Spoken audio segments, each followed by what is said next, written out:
Hello, I'm Chris Gilliland, President of William Douglas Management Company. Today in our preventive maintenance series, we're going to discuss weep holes.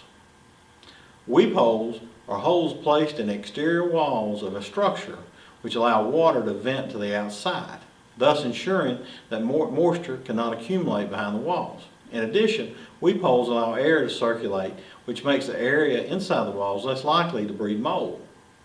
This air circulation will also discourage wood rot, which causes structural damage of the structure. Weep holes are used on brick, block, stone, and stucco homes, which can be prone to moisture damage. Weep holes are installed during the initial construction phase when the course of masonry over the foundation are being put down.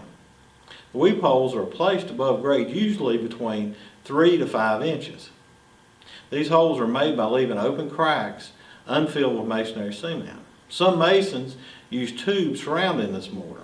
Weep holes, as the name implies, weep water out when it accumulates inside the wall, thus allowing the waterway out of the wall. Problems with weep holes come up when they become clogged and do not function properly. Malfunctions can be a result of a number of reasons, but most common is landscaping material being placed in front of these holes, restricting their effectiveness.